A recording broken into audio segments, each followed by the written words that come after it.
حضرت ابو ہریرہ رضی اللہ تعالیٰ عنہ حضور صلی اللہ علیہ وآلہ وسلم کا فرمان نقل کرتے ہیں اور کہتے ہیں کوئی اور ایام ایسے نہیں ہیں جس میں اللہ کو اپنی عبادت عشرہ ذی الحجہ کی بنسبت زیادہ پسند ہو۔ اس عشرے کا ہر روزہ 1 سال کے روزوں کے برابر ہے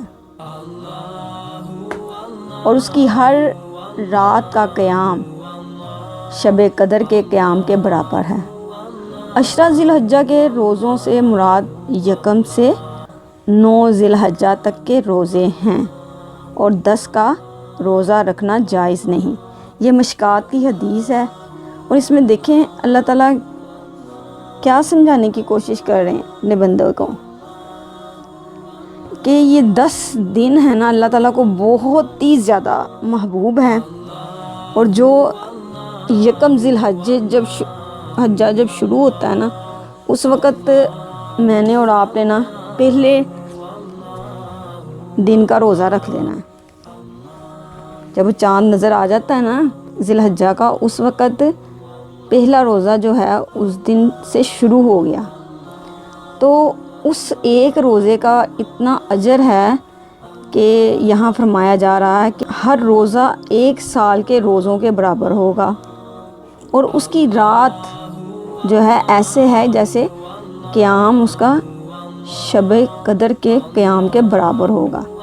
اتنی فضیلت بتائی گئی، تو کوشش کیجئے کہ اس عشرے میں زیادہ سے زیادہ نیکیاں کی جائیں اور روزے رکھے جائیں، اور اس کے علاوہ اور بہترین جو ہے کام کیے جائیں، قیام اللیل کیا جائے، تاکہ اللہ تعالیٰ کے ہاں ہمارے جو ہے سارے اعمال جو ہے بہترین کر کے اللہ تعالیٰ اسے پسند کرے اور قبول کرے۔ اب ہم دیکھتے ہیں کہ تکبیرات کو دیکھ لیتے ہیں۔ تو جو شخص قربانی کا ارادہ رکھتا ہے نا اسے چاہیے کہ پھر وہ اپنے ذی الحجہ کا جب چاند دیکھ لے نا تو اس وقت سے شروع ہو جائے کہ اپنے بال اور ناخن نہ کاٹ۔ یہ جو ہے نا مستحب عمل ہے اور اللہ تعالیٰ کو پسند ہے، اور پھر تکبیرات جو ہے وہ کہنا شروع کر دے نا۔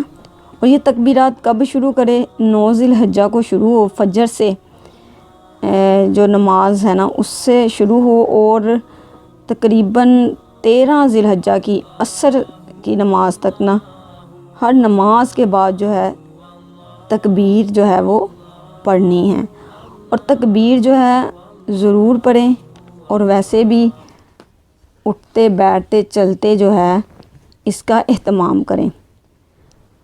تکبیر کے الفاظ ذرا دہرا لیتے ہیں۔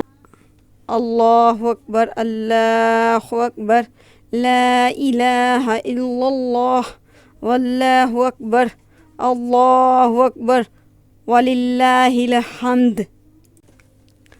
اللہ تعالیٰ ہم سب کو تکبیرات پڑھنے کی توفیق عطا فرمائے، اور ذی الحجہ کے روزہ اور اس کے قیام کی توفیق عطا فرمائے، اور اللہ تعالیٰ ہم سے راضی ہو جائے۔